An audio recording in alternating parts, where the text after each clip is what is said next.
कोई कहता है कि मैं ताजमहल बनवाऊंगा, वाह। और कोई कहता है कि मैं बादशाह बन जाऊंगा, मगर ए बादशाह बनने वाले, तेरी क्या औकात है, और 4 दिन की चांदनी फिर वही अंधेरी रात है। तो उसको कवि ने किस तरीके से उसका वर्णन किया है। और कमाए ले हीरे चाहे मोती, कफन में जेब नहीं होती। कमाए ले हीरे चाहे मोती, कफन में जेब नहीं होती। कफन में जेब नहीं होती, कफन में जेब नहीं होती। कमाए ले हीरे चाहे मोती, कफन में जेब नहीं होती। अब देखिए, बहुत से लोगों को अपने रंग रूप पे बड़ा घमंड होता है, लेकिन जब वो टाइम आता है तो उसको किस तरह से कवि ने उसका वर्णन किया है। गोरा रंग हो चाहे काला, गोरा रंग हो चाहे काला, सब पे फिर है मिट्टी का जाला। बिल्कुल सब पे फिर है मिट्टी का जाला। और एक दिन पड़े मौत से पाला, काया कंचन सी होती, कफन में जेब नहीं होती।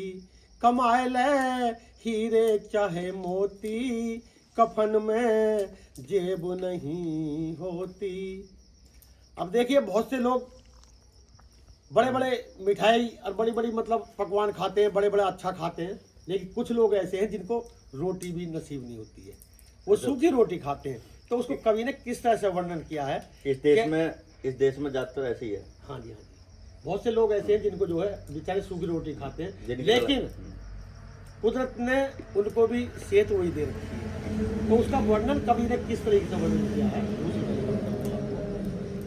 और कोई तो खाए दूध मलाई, और किसी ने सूखी रोटी खाई। कोई तो खाए दूध मलाई, किसी ने सूखी रोटी खाई। और किसी ने खूब मिठाई खाई, भूख एक ऐसी होती, कफन में बिल्कुल सही बात है। जैसे किसान का हीरे चाहे मोती, किसान का ही बादाम है, मूंगफली। जी जी, बिल्कुल सही बात। कफन में जेब नहीं होती। और जैसे जैसे दो लोग, मतलब एक आदमी दो तकिया लगा रहा है। जी जी जी, और ऐशो आराम की जिंदगी जी रहा है। चलो मैं बताऊं, उसी उसके ऊपर भी मैं सुनाऊं आपको। क्यों किसान ऐसा होता है कि किसान खेत में डलों में भी सो जाता है। हाँ। तो इसमें भी कवि ने किस तरह से उसका वर्णन किया है। और कोई तो सोए लगाए 2 तकिया, और किसी की बिछी है टूटी खटिया। कोई तो सोए लगाए 2 तकिया, और किसी की बिछी है टूटी खटिया। लेकिन भैया निंद्रा सबकी एक ऐसी होती, कफन में जेब नहीं होती। कमाए ले हीरे चाहे मोती, कफन में जेब नहीं होती। बहुत बढ़िया, बहुत बढ़िया। ठीक है।